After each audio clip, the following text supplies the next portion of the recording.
تحية خاصة وخالصة لكل أوفياء الإذاعة القريبة منكم دائما من راديو. موعد جديد اليوم في برنامجكم سيداتي سادتي بفقرات منوعة كيف ما عودناكم دائما، كتحمل معنا الكثير من الأفكار والاقتراحات. أملنا دائما أنها تمتعكم ترضيكم وتفيدكم، هذا هو الأهم. في أولى فقراتنا جرت العادة دائما أنه كنقوموا بالإجابة على مجموعة من الأسئلة اللي كانت مرات معنا في الحلقة الماضية، ولكن اليوم في الحلقة ديال اليوم الأربعاء غدا نقول الأسئلة اللي كانت مرات معنا في الحلقات الماضية، خصوصا اللي كتعلق بالموضة. اليوم رافقنا خبيرة الموضة مصممة الأزياء خديجة الحجوجي. أهلا وسهلا بك يا خديجة. أهلا عفاف، وأهلا بالمستمعين والمستمعات وبالطاقم كامل اللي توحشوني وتيتسناو باش يشوفوني باش نتكلم لهم على التظاهرة اللي كانت دازت ديال القفطان. فمرحبا بكم، مرحبا بالمستمعين. أهلا وسهلا. طبعا كنتي تغيبتي علينا الأسبوع الماضي، حنا تفهمنا هذا الأمر أمر طبيعي لأنه كنتي مشغولة بالتظاهرة ديال القفطان 2014. وفقط نقول لكل المستمعين الكرام للأمانة أنتم وصيتوني أنه كل الكلمات ديالكم الرائعة، فبالفعل بمجرد ما لاله خديجة جات لعندنا الاستوديو ديتها شافت الصفحة ديال البرنامج سيداتي سادتي وشافت كل الكلمات اللي توضعوا من كل الأوفياء كاملين والحمد لله اللي كنت عند حسن الظن وكنت في المستوى ديال الناس اللي كيشوفوني، وهذا واحد ثقل على عاتقي باش خصني نبقى نخدم بزاف اكثر من هذا الشيء باش نكون عند حسن الظن يا ربي ان شاء الله. وتحيه لكل المصممين المغاربه، بالفعل يعني كان شرف يعني القفطان المغربي انه شفنا الابداع ديالهم وشفنا يعني كل التصاميم اللي كانت رائعه بالفعل. واليوم موضوعنا ان شاء الله من خلال فقره الموضه غادي نتكلموا على توندونس او الصيحه ديال الموضه 2014. كنعرفوا انه الكثير من الناس اللي كيشتغلوا في التصميم ديال الازياء وبالنسبه للناس ديال الخياطه كيتسناو التظاهرات ديال القفطان كل عام باش كياخذوا منها الكثير من الافكار، وكتكون يعني هذيك هي الصيحه اللي كيمشيو عليها سنه كامله. فغادي نعرفوا اليوم شنو النقاط المشتركه اللي كانت ما بين المصممين بزاف. ربما شفنا التنبات، شفنا الاحجار اللي دخلات، شفنا الانواع ديال الاثواب اللي خدموا عليها. فغادي نعرفوا اليوم كيف ما قلت شنو هي النقط المشتركه اللي كانت ما بين المصممين كلهم اللي شاركوا في التظاهره ديال قفطان 2014. واش هذه هي طوندونس اللي غتكون ان شاء الله هذه السنه؟ هذه امور كلها ان شاء الله غادي نناقشوها مع خبيره الموضه مصممه الازياء خديجه الحجوجي، اللي غتجاوب كذلك على كل اسئلتكم اللي هي كتعلق بالموضه. اهداء مني ومن كل طاقم برنامج سيداتي سادتي التالق ديالك في قفطان 2014. سمعي لي خديجه. من منتدى المغربية على راديو الإذاعة القريبة منكم. رجعنا أكيد في حلقة اليوم من برنامجكم سيداتي سادتي، ودائما كنرحبوا بكل الأوفياء. اليوم حاضرة معنا خبيرة الموضة مصممة الأزياء خديجة الحجوجي باش تجاوب على كل أسئلتكم اللي كتعلق بالموضة. غادي نبداو بأول سؤال ديال المستمعة الكريمة فتيحة. فتيحة قالت أنه عندها جلابة ديال لولا في البيض، قالت داك البيض الناصع وبغات تخدمها بالراندا. اشنو اللوينات اللي غتدخل في الراندا؟ دائما البيض من الأحسن ندخلوا فيه شي 2 أو 3 اللوينات. كنقترح عليها دير فيها الغوز ودير الفيغ ودير الجون في ديك الراندا باش تشعلها شويه، ما يبقاش داك البيض باين بوحدو. هذا هو الاقتراح ديالي ليها. نعم. وسولات فتيحه كان عندها سؤال ثاني، قالت عندها جلابه ديال المليفه رقيقه، اللون ديالها في تيركوا فونسي مغلوق بزاف، فهي بغات تعرف شنو الخياطه اللي غدير ليها وشنو اللون باش غتخدمها. دابا ولات واحد الصيحه كبيره ديال الراندا بالنسبه لهاد الجليبات الخفاف. كنقترح عليها دير الراندا وديرها بجوج الالوان اللون ديال الجلابه والديغرادي، يا اما الفونسي يا اما الكلير. واخا نمشيو هاد المره نجاوبوا على السؤال ديال امينه. عندها بنيته في العمر ديالها 16 عام، فقالت خدات ليها توب ديال المبره غوز فيشيا، وبغات يعني البنيته قالت لما تابعات المصممه ديال الازياء خديجه الحجوجي في قفطان 2014 لما شافت العرض ديالها، فقالت بداو كيجيوها كل الافكار كتقول لا ماما انا بغيت ندير بحال هكا. فهي قالت انه البنيته فكرات انه تعمل البيسه غتكون محلوله من الجهه ديال الحزام حتى لتحت وتعمل جوب في التحت. فبغات تعرف واش هذه الفكره غتواتى ولا لا، وتعرف شنو اللوينات باش غتخيط هاد التوب ديال المبره اللي هو في غوز فيشيا، واشنو التويب اللي غتاخذ معاه تعملوا لتحت. نعم هذه فكره ممتازه، وكنقترح عليها تاخذ واحد اون جوب تكون شويه تول، يكون تول اولا تغلف داك التول وديرو من التحت باش ما يكونش كيبين. وبالنسبه للخدمه ديال القفطان تخدموا بالغوز فيشيا وتدخل معاه شويه ديال الفيغ بيستاش. انا بالنسبه للبنت عندها 16 عام يعني هذا اللون غادي يواتيها مزيان، وكنقترح عليها ما تدخلش فيها السقل اللي دير فيها غير الحرير باش تشبع فيها اللبس. واخا. وسولات على الحزام، يعني الشكل ديال الحزام بالنسبه للبنيته كيف خاصو يكون؟ الحزام الا كانت دارت واحد الزويوقه في القفطان فكنقترح عليها داك الحزام تخدموا بنفس الخدمه اللي خدمات في القفطان وتحزم به. نعم. نجاوبوا هاد المره على سؤال ام سعاد من تطوان. ام سعاد كانت كتسول، قالت عندها جلابه في البيض مع سومون، الارضيه بيضاء والخياطه بالبيض مع سومون، فبغات تعرف شنو اللون ديال الفولاغ اللي غادي يواتي لها الجلابه. دير فولاغ سومون سموم. نعم. السؤال ديال امينه من اكادير قالت خدات توب عادي، التوب في اللون ديالو موف مغلوق وبغات تخيطو جلابه تركيه. بدينا كنشوفوا بزاف لاله خديجه ديال يعني البنيتات اللي عاملين الفوال كيلجؤوا لجلابه تركيه، كانوا شويه من التغيير اللي كتجي محزومه بالفعل وكتكون فهي زوينه. نعم وكيعملوا لها الكمام. فهي بغات تعرف دابا هي اقترحات انه جلابه غتخدمها بلونها موف فونسي وتدخل معاها الكري او الارماندي، وبقات حايره في اللون ديال الفولاغ الصاك والصباط اللي غيتواتاو مع الجلابه. هي بالنسبه للفولار دير الموف كلير، دير الفولار موف كلير، وبالنسبه للصباط والصاك الا كان عندها الكري كثير في الجلابه تاخذ صباط كري وصاك كري، والا ما كانش عندها كثير غير واحد رشيشه من الاحسن دير معها صاك باج وصباط باج على لا طوندونس ديال الصيف، وغتقدر داك الصاك والصباط تستعملهم بزاف د الحاجات تلبسهم معاها. بالفعل. امينه من اكادير كان عندها سؤال ثاني كتسول، وهو سؤال ديال كثير من المستمعات الكريمات اللي تطرح لنا هاد الايام، بغاو يعرفوا شنو هما الاتواب اللي كيصلحوا تخدموا جلابه لهاد الصيف، النوعيه ديال الثوب واللون ديال الثوب. وبالنسبه للالوان راه كاع الالوان ديال الصيف كتبقى دائما هي الغوز، الفير، الجون كلير، البلون كاسي، البيج، كاع هاد الالوان تنقدروا نستعملوها في الصيف. وبالنسبه لا كاليتي ديال الثوب تاخذ لو لان، كاين لو لان، كاين الفيسكوز، كاين ملي فرقيقه، كاين بزاف ديال الاثواب اللي تقدر تستعملهم. غير هي منين تبغي تاخذ كيف ما اوج الجيم، نسيت الجيم، ان الجيم كيتلبس بزاف في هذا الصيف هذا. كيف ما ذكرت في الحلقات السابقه، اي ثوب بغاو يخيطوه بالنسبه لو لا او الجيم فيرطبوه او لا يبخروه باش ما يوقعش مشكل من مورا الخياطه. نعم. اذا اما كيترطب في الماء، كيترطب ليله كامله. نعم. من بعد ويتحدد عاد كيتفصل او لا كيتبخر ويتنشر وتحدد وعاد كيتفصل باش ما يبقاش مشكل من مورا الخياطه ديالو. نعم. احنا راجعين دائما باش نجاوبوا على باقي الاسئله ديال كل المستمعين الكرام في الحلقه ديال اليوم من برنامجكم سيداتي سادتي، دائما على الاذاعه القريبه منكم من راديو فاصل اعلاني، وراجعين خليكم معنا. من منتدى المغربية. لقاءنا مازال متواصل معكم الأوفياء، ومن جديد كنرحبوا بكم مستمعينا الكرام في حلقة اليوم برنامجكم سيداتي سادتي بحضور خبيرة الموضة مصممة الأزياء خديجة الحجوجي. هاد المرة غادي نمشيو نجاوبوا على سؤال ديال المستمعة الكريمة خديجة كانت تواصلت معنا وقالت عندها 40 سنة، البشرة ديالها قمحية ما بيضاء ما سمراء، فبغات تخدم يعني شي جلابة للصيف، مع العلم أنه عندها اللوينات، عندها نوار، عندها غري وعندها موف، فبغات شي لوينات جداد اللي غيتواتاو مع العمر ديالها ومع البشرة ديالها. غادي دير سومون ولا غوز او لا بيج لا بلون كاسي، هذه هي الالوان اللي غادي توالمها في هذه لا سيزون هذه. معنا سؤال ديال مريم ويسعدان كتقول تحيه كبيره للمصممات الازياء خديجه الحجوجي، وكانت متالقه في قفطان 2014. فهي عندها زوج ديال الاسئله، قالت بغات تاخذ توب لحماتها باش تخدموا لها جلابه، فالعمر ديالها 56 سنه، البشره ديالها بيضاء وعامره، بغات تعرف اللون اللي غتاخذ وكذلك النوعيه ديال التوب لحماتها. بالنسبه لحماتها تاخذ لها كريب دو سوا، كريب دو سوا لان السيده عامره شويه، وكيف ما قالت لي هي بيضاء، غتاخذ لها كريب دو سوا يا اما مارون كلير يا اما موف كلير، وغتحاول تخيط لها الكريب دو سوا في ظهره في لافاس اللي هي حرشه، ماشي اللي الملسه، لا الملسه فيها البغيون، والبغيون ما يمكنناش الناس اللي غلاض يلبسوه غادي يبينهم عاود غلاض اكثر، فتخيطوا في ظهره وتخيطوا اما اللون في اللون وشويه ديال الديغرادي، اما المغلوق او المفتوح. نعم. وكتسول بالنسبه ليها هي دائما مريم قالت عندها 26 عام وبغات تخدم شي لبسه للحضور، فكتقول هي يعني ما غليظاش يعني، والقامه ديالها متوسطه واللون ديالها عادي، فشنو التويبات اللي غتاخذ باش تخدم هاد اللبسه للحضور؟ تاخذ كريب جورجيت، انا هو دابا لا طوندونس اللي كاينه بزاف تيلبسوها الناس بزاف، تاخذ الكريب جورجيت ودير له خدمه في الصدر بشويه خدمه المعلم والبيرلاج وشي زويوقه في الظهر، وحتى الحزام تخدمه بنفس الطريقه اللي خدمات به الصدر، وديرها شويه ايفازي، لان الكريب جورجيت كيبغي شويه يكون فلويد، وايفازي باش ملي تكون تتمشى المراه كيكون شويه غادي من موراها وكيعطي ديك النخوه ديال اللبسه. نجاوبوا هاد المره على سؤال ديال سعديه من شتوكا ايتباها. السعديه كتسول قالت بغات تخدم الام ديالها، هي والام ديالها بغا يخدموا قفطان، فبالنسبه للام ديالها في العمر ديالها قالت 54 سنه والبشره ديالها سمراء وهي قصيره، اشنو هما التويبات والالوان اللي غيتماشاو باش تخدم الام ديالها قفطان؟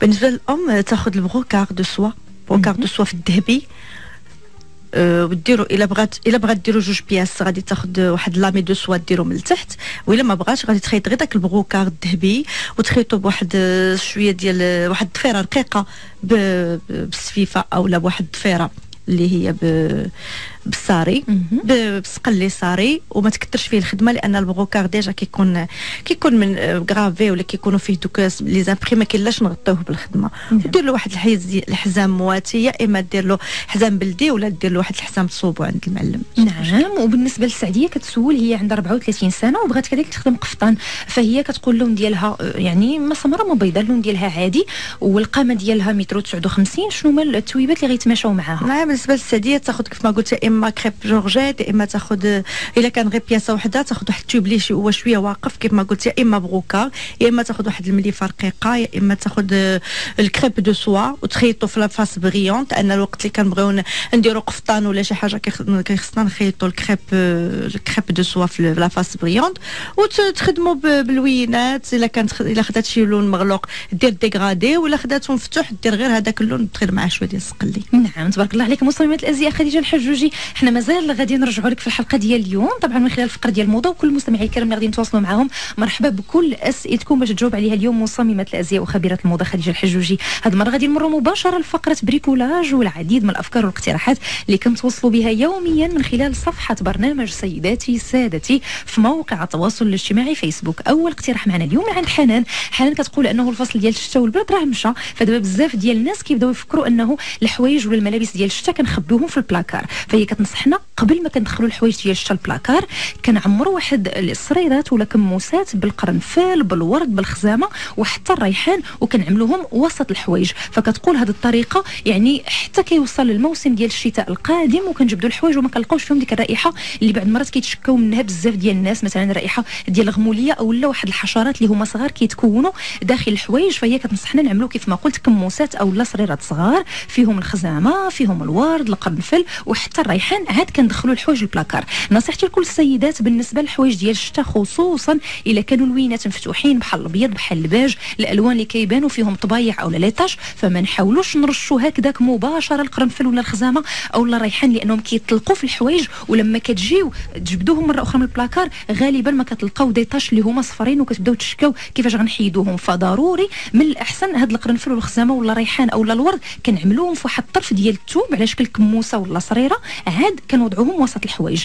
غادي نمشيو لاقتراح اخر هاد المره من عند اشراق كتقول نصيحتي لكم بالنسبه للناس اللي كيبقاو يتشكاو مثلا من بعض الروائح اللي كتكون في الصباط، فكاين حل ساهل ممكن انكم تعملوه، ما عليكم الا تاخذوا واحد الرشاش او بخاخ كتعمروه بكاس ديال الخل الابيض وكاس ديال الماء ورد، وكتبداو داك البخاخ او الرشاش كترشوا به الرجلين ديالكم وكتخليهم حتى كينشفوا، عاد كتلبسوا الصباط او لا ممكن تاخذوا داك الصباط او لا المكاسون ولا البالغين كترشوا يعني بهذا الرشاش ولا البخاخ اللي فيه الخل الابيض مع ماء ورد، كترشوه في الليل والصباح فالصباط كيصبح ناشف. طبعا كترشوا غير من الداخل باش كتحميو الصباط ما كتكون فيه حتى شي رائحه نهائيا. شكرا لك اشراق على هذه النصيحه. نمشيو كذلك لاقتراح اخر اليوم من عند ام يوسف كتنصحنا كتقول نصيحتي لكم بالنسبه لدوك المريشمات الصغار اللي كيكونوا مصايبين من المعدن باش كنقطعوا الحلوى، فباش كنحميوهم ما كيصدوش ما علينا الا لما نغسلوهم ونشفوهم فاحنا كندهنوهم بزيت المائده، بحيث انه داك زيت المائده كيكون عليهم واحد الطبقه عازله ما كيخليش دوك المراشم ديال الحلوى يصدوا نهائيا بالنسبه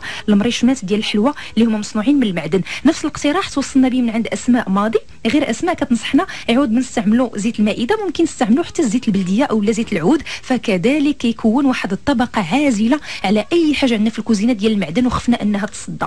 نمشيو لاقتراح اخر هذه المره من عند مستمعه كريمه اللي هي دائما اسماء ماضي كتقول نصيحتي لكم بالنسبه للسيدات اللي كيحتاجوا انهم يطربوا بياض البيض ويجي واحد الشكل اللي هو ممتاز كنحتاجوه في بزاف ديال الشهيوات والحلويات، فكتقول السر باش ينجح لكم بياض البيض ويطلع وانتم كتطربوا فيه ما عليكم الا تضيفوا واحد القريصه ديال ولا طريقه ديال الملحه او لا عصارات ولا قطرات ديال عصير الحامض او لا واحد القطرات ديال الحليب واحد 4 حتى ل5 يعني المقدار ديال تقريبا نصف ملعقه صغيره. اذا بالنسبه لبياض البيض كيف ما قلت الا بغينا ينجح لينا الا كنا محتاجينه في شهيوه ما علينا الا الوقت ديال التطراب كنضيفوا معاه طريقه ديال الملحه، وممكن نضيفوا كذلك اما قطرات من عصير الحامض او لا واحد القطرات ديال الحليب. كتقول اسماء ماضي هذا هو السر الا بغيتوه ينجح لكم. نمشيو لاخر اقتراح معنا اليوم من عند زوجة احمد لانه ما عندهاش حساب في طبعا موقع التواصل الاجتماعي فيسبوك، فكتدخل من الحساب ديال الزوجة الزوج ديالها باش كتوضع لينا كل الاقتراحات والافكار. فشكرا لك يا زوجة احمد، وتحيه للزوج ديالك احمد اللي قلتي انه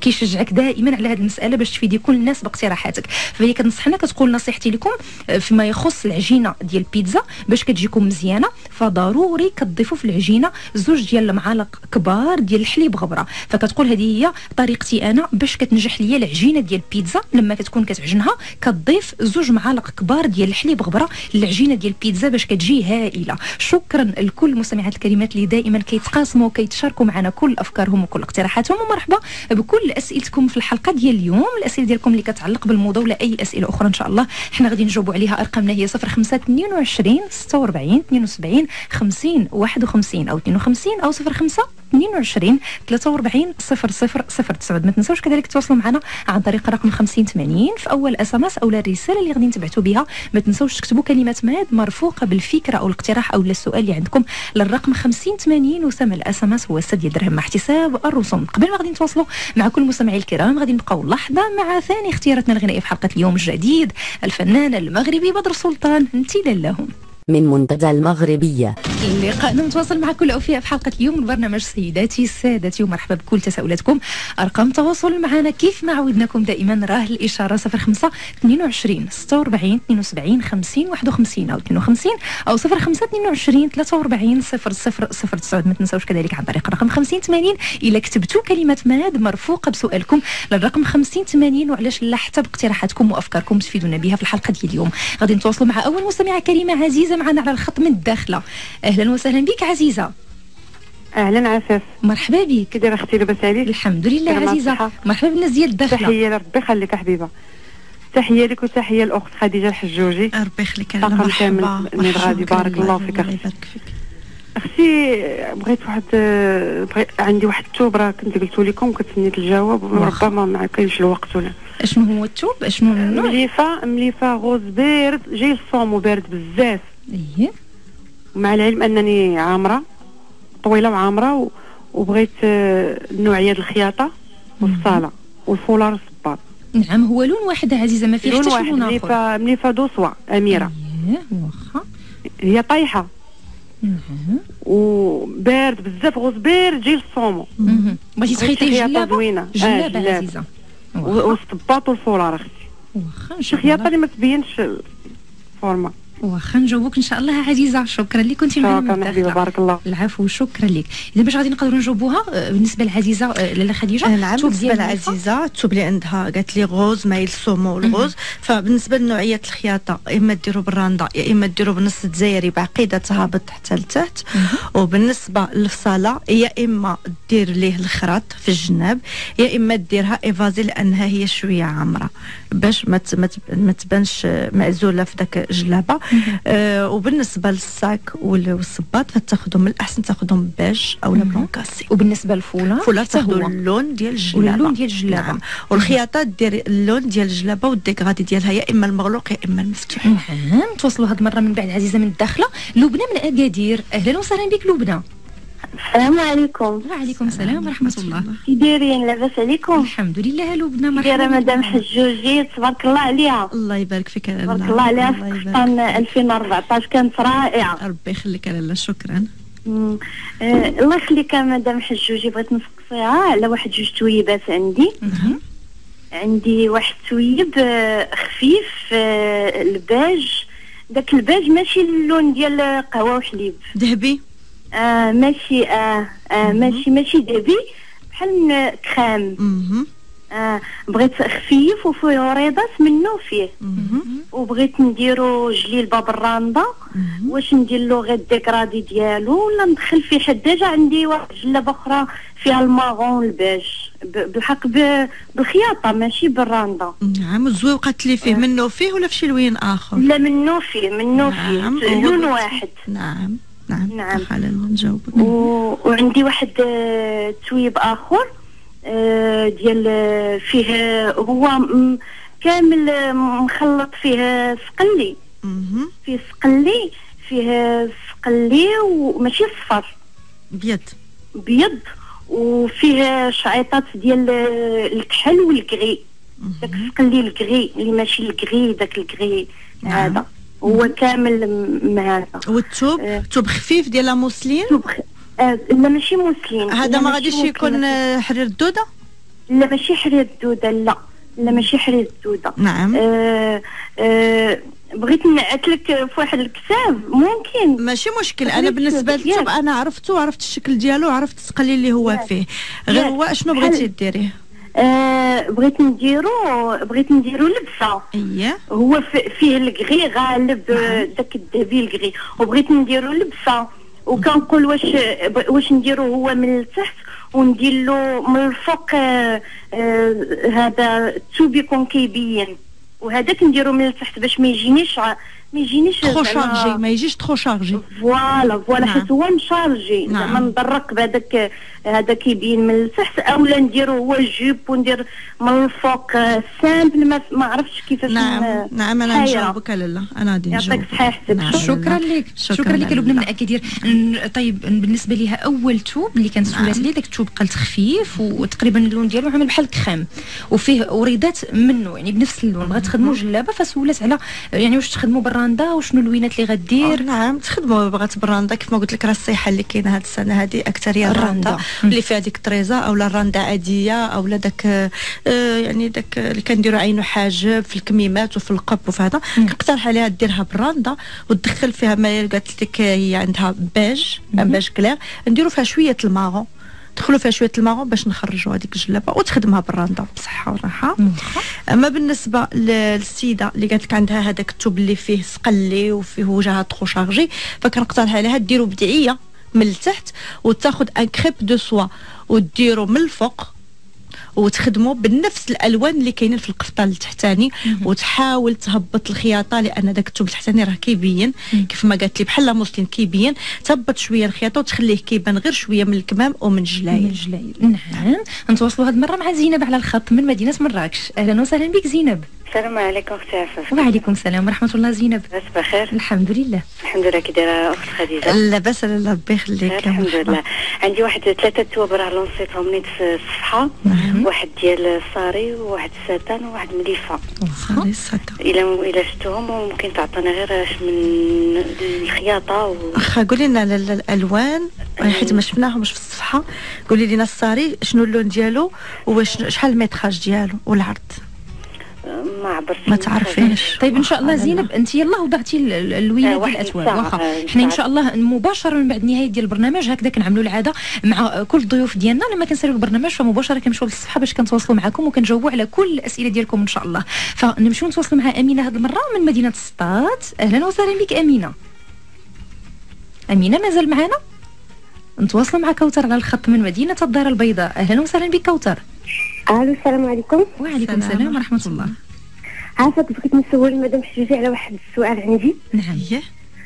انا عندي واحد القفطان خيطو جيلي وصايا، وعندي جيلي في الخضر ملكي ومخيطاه بصاري ومطروز بصاري، وانا درت ليه الصايا ولكن ملي لبستو مره واحده هذيك الصايا كلها تقطعت ليا من اللور، وبغيت نعاود ديك الصايا نعاود ندير لها شي توب اخر ولكن ما عرفتش انا اين توب يجي معاه. قولي لي لو جيلي وهذا اللي عندك اش من نوع ديال التوب؟ عندي جيلي في المبرة هكذاك وتسروال في المبرة. تسروال في المبرة؟ لا عندي التوب اللي درت ليه لتحت صايا بالدوغي دلامي توب واقف شويه. نعم. شنو بغيتي تبدلي الصايا تحيديها وديري لهذاك لو جيلي شي حاجه باش تلبسيه معاها؟ قطع ليا كله من اللور. نعم. واخا نجاوبك كوثر. شكرا لك. دابا كنسولي على النوعيه ديال الثوب اللي غتماشى مع الجيلي ديال المبرة. هذاك لو جيلي المبرة اللي عندها في الفيغ رويال غادي تاخذ تمشي الى لقات في السوق نفس الثوب، غادي تاخذ الميتراج ديال نقولوا واحد المتر ونص ديال الثوب وغادي تصوبوا سروال، واحد السروال كيخرجوا منه رجليه بحال سروال علي بابا، وغادي تدوزو بنفس الصفه اللي دايز بها لو جيلي وغادي تختار له واحد الحزام وتهبط لو جيلي فوق السروال وتحزم عليهم فجا لبسه رائعه. الا سمحتي وقيله لاله خديجه كتجي بحال ديك اللبسه التونسيه. نعم بحال اللبسه الجزائريه. نعم بحال اللبسه الجزائريه.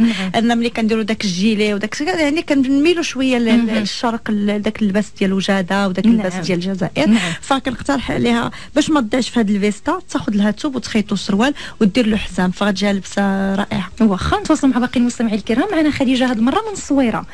مرحبا بك خديجه. خديجه للاسف مازال معنا خديجه.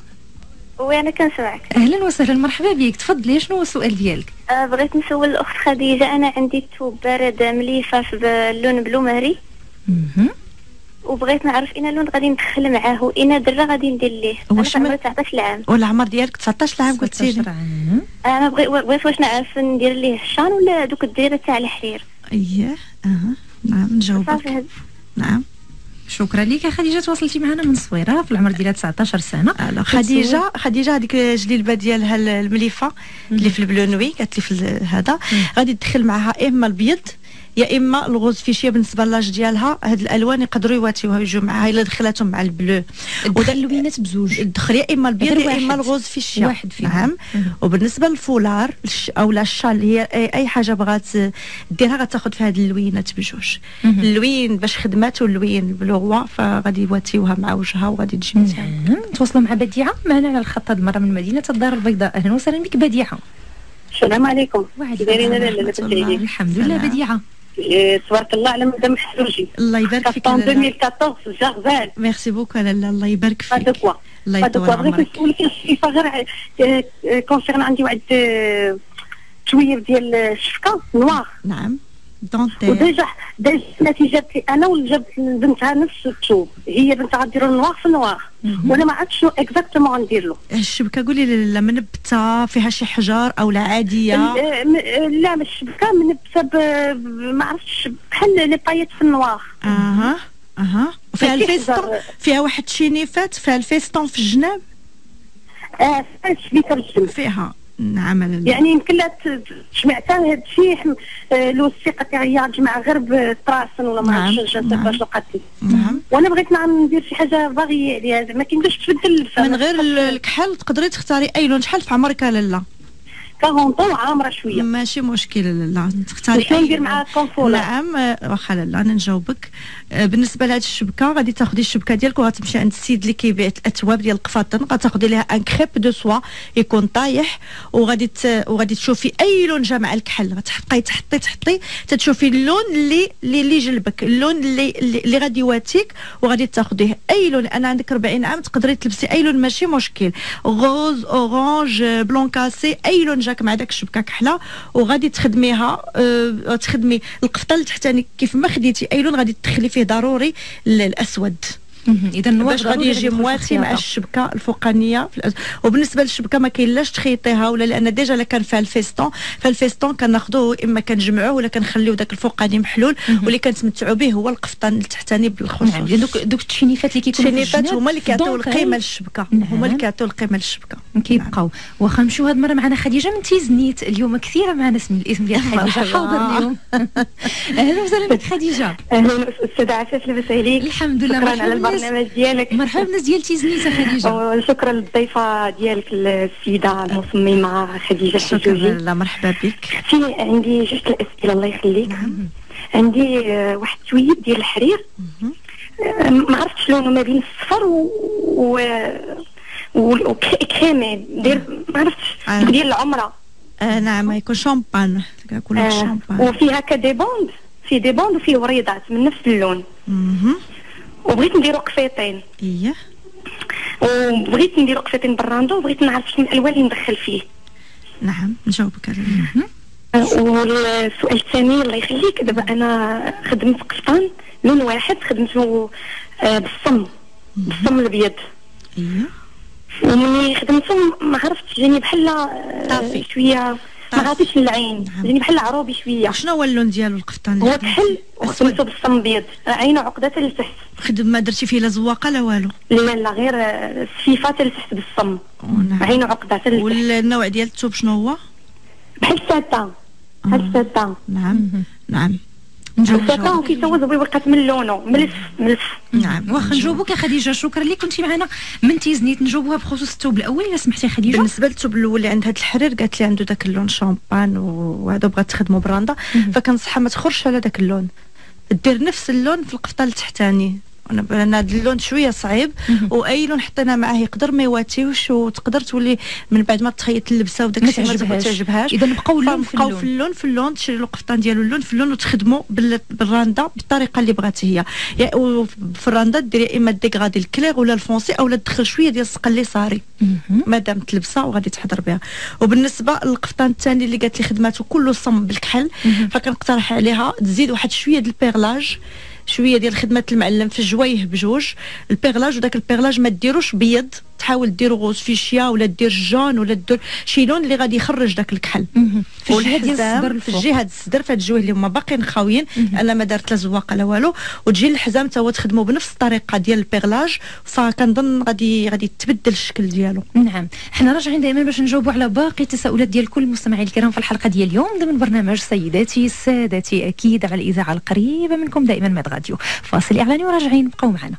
من منتدى المغربية. ورجعنا دائما على ماد راديو رفقة خبيرة الموضة مصممة الازياء خديجة الحجوجي في حلقة اليوم من برنامجكم سيداتي سادتي.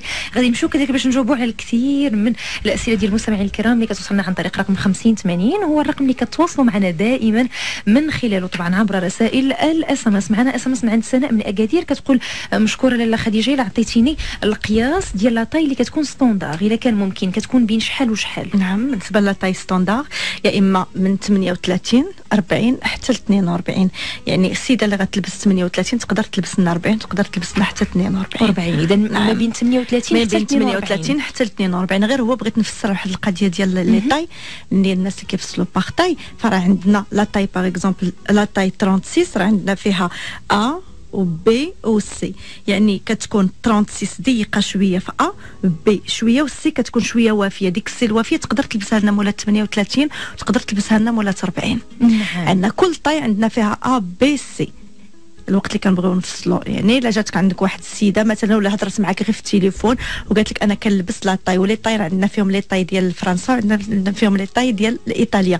فبالنسبه دائما لا طاي ديال فرنسا الا قالت لنا لا طاي فرنسا 36 فاحنا دائما كنزيدوا واحد 6 سنتيم اولا كنزيدوا واحد 4 سنتيم باش ما كتجيهاش شحيحه بحال الكوستيم، لان اللبسه راه ماشي هي الكسوه اولا هي الطايور اولا. دائما كنزيدوا واحد 2 سنتيم 4 سنتيم باش كتجي اللبسه شويه من خويا ما كتجيش لاصقه بزاف، الا اللي كتقول لك تتحتم عليك بغات ديك لا طاي هي هذيك كدير لها لا طاي اللي بغات. نعم، نمشيو نجاوبوا هاد المره على سؤال ديال المستمعه كتقول انا يلا في العمر ديالي 17 سنه وبغيت نعمل شي لبسه تقليديه، البشره ديالي بيضاء، بغيت نعمل قفطان بجيلي ديال المبره ويكون بالحزام، اشنو اللون اللي تنصحني به لاله خديجه؟ هي قالت لي بيضه شويه. نعم، والعمر ديالها 17 عام، يعني مازال صغيره. فكنقترح عليها واخا هي بيضه كنقترح عليها الالوان المفتوحه، اما فيغ او اولا بلو سيال اولا سومون ولا غوز، فهاد الالوان كلهم غادي يواتيوها. نعم، نجاوبوا هاد المره على سؤال ديال فاطمه من مدينه الدار البيضاء كتقول عندي توب ديال الجوهره في الخضر بارد اللي كيسموه القصبي،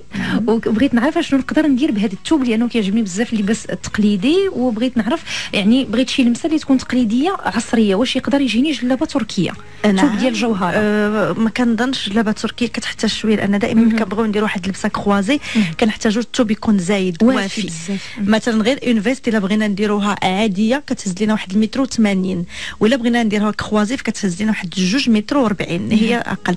الا كان توب جوهره كنعرفوا ما فيهش العرض وكنعرفوا ما فيهش الطول بزاف، ما غتكونش فيه واحد 3 متر ونص، فمن الاحسن ديرها جلابه عاديه. ولا الا بغات ديرها تركيه فما يمكنلاش طولها بزاف، غديرها حد الركبه ودير معها شي سروال.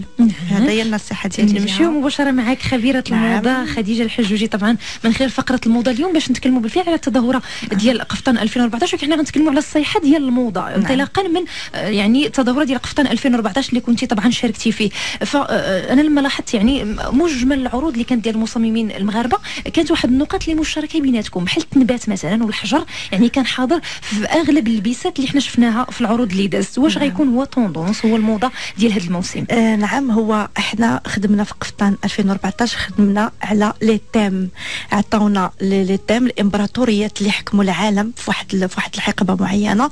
فكل ستيليست منا اختار واحد لو تيم. كاين اللي اختار تركي، كاين اللي اختار روماني، اللي اختار الروسي، اللي اختار المغربي، اللي اختار كان اختيارات بزاف. ولكن كيف ما قلتي النقطه المشتركه اللي كانت فهو كان البيرلاج. كيف ما كنعرفوا عفاف ماشي ضروري هذوك لي ستيليست داروا البيرلاج لانه راه على مود، فلا فحنا ولات كتبان لنا اللبسه الا ما فيهاش البيرلاج كتبان لنا طافيه. وكنتذكر اللي خديتي كانت كتقول لي ملي ولا البيرلاج كنقولوا كيفاش كنا كنلبسوا اللبسه بلا بيرلاج. فاولا بعدا كنحيي المصممين اللي كانوا معايا كلهم، يعني دوزنا واحد الاسبوع كنا كنتغداو مجموعين ونفطروا مجموعين، وكنا وزعما درنا واحد العلاقه جيده بعضياتنا، وكنا بحال الخوت والحمد لله ما سخيناش بعضياتنا الوقت اللي داز العرض، وكنا كل واحد غادي يمشي بحاله فما سخيناش بهم. وكيف ما قلت لك بالنسبه للقفطان فهو تظاهره بدات كتبان لي كتمشي شويه للعالميه، لان الغريب في الامر هو اننا كنا حنا 18 مصمم، من بينهم واحد المصمم اللي كان جا من الخارج الاصل ديالو ايفواري ولبناني، وكانت واحد المصممه اللي زعما بهراتني اللي هي نبيله شهاب. فهي شابه ولكن ما كتسكنش في المغرب، فهي كتكون في الديار الايطاليه، ولكن رغم انها ما محتكاش بزاف في القفطان وهذا عطات تبارك الله على واحد العرض اللي بهرني بالنسبه لها اول مره. اولا كنشكرها من هذا المنبر وكنشجعها بزاف، لان تبارك الله عطات لباس مغربي اوروبي مغربي، يعني قفطان فيه الاصاله والمعاصره. فكنشجعها من هذا المنبر، وكان نقول للناس اللي على برا اللي عنده شي ابداع بالنسبه للقفطان المغربي فما فيها باس يتقدم ويدوز هذه التظاهره، لان احنا بغينا القفطان يوصل، هو وصل الحمد لله العالميه، ولكن بغيناه يزيد يوصل ويكون مرسخ في الاذهان ديال الناس الخليجيين والاوروبيين. فالحمد لله التظاهره كانت دازت في واحد المستوى هائل من التنظيم، وكنشكروا المنظمين وكنشكر وكنا احنا كمصممين كنا كنتاتلوا الاوامر، وكان غاديين في واحد النطاق ديال ما كنخرجوش على الكلام اللي كيقولوا لنا الناس اللي مأطرين واللي ساهرين على هذا ليفينمون باش ينجح. فالحمد لله كانت تظاهره اللي كنتمناها تكون كل سنه في هذا النظام هذا وفي هذا المستوى هذا. وبالنسبه للمصممين انا كنسلم عليهم كاملين، لانهم يعني خدموا وبحثوا وبذلوا مجهود كبير بزاف باش تجي وتوجد واحد 7 ديال القطع وكتكون وحده مغيره على وحده. وبالنسبه للاتوا فكاين هناك واحد التضحيه، وكاين هناك واحد الغشاش، وكاين هناك واحد الصهير، وواحد الاستخاس، وواحد ربي اللي علم بينا كيفاش حتى كيدوز هذاك العرض ديالنا. والحمد لله وبالفعل يعني 7 ديال القطع، ولازم انه قطعه تكون ما كتشبه نعم، ويكونوا مغايرين، وتكون الاثواب وتكون يعني كيكون بحث في الاثواب، وكيكون بحث في البيرلاج، وبحث في الديزاين. يعني كنشكر المصممين كاملين اللي كانوا معايا تبارك الله. البيرلاج ولا التنبات كان نقطه مشتركه ما بيناتكم. نعم. بالنسبه للاختيار ديال الاثواب، يعني كمصممه خديجه الحجوجي شنو شافت الاثواب اللي كانت حاضره بزاف في قفطان 2014 اللي كان عليها الاشتغال اللي تخدم بها؟ نعم، كان الناس خدموا على التول، كاين اللي خدم على التول، كاين اللي خدم على لا موسلين، كاين اللي خدم. انا مثلا خدمت على لا دونتيل دو كالي. دونتيل دو كالي خديتها كانت خاويه وعمرتها يعني بشغل يدوي، عمرتها كلها بالتنبات بالجوهر وبالاحجار. فاش من اللبسه؟ ماشي اللبسه البيضاء. اللبسه البيضاء هذاك توب دونتيل دو كالي خاوي، ومن بعد ما تفصل وهذا يعني كله تنبت بالجوهر. يعني كان واحد الابداع في الثوب، كان ابداع في السفيفه، كان ابداع في العقاد. يعني كانت واحد الخدمه، وكان واحد شويه ديال الستريس، وكنا كننتظروا هذا ليفينمون على احر من الجمر، والاراء ديال الناس اللي شافوا يعني. فهذا الشيء كيزيد فينا حنا واحد شويه ديال القوه، وكيزيد فينا واحد شويه ديال الشجاعه باش ان شاء الله عام على عام يكون أكيد. من احسن الى احسن. طيب نرجعوا مره اخرى للتوندونس اللي كانت حاضره في قفطان 2014. شرنا المساله ديال التنبات او البيرلاج. طبعا الاثواب كان اختلاف، ولكن شفنا ان اغلبها كانت اثواب اللي هي طايحه وبالنسبه للاثواب اللي طايحه رجعت للموضه الكريب تول جوهره.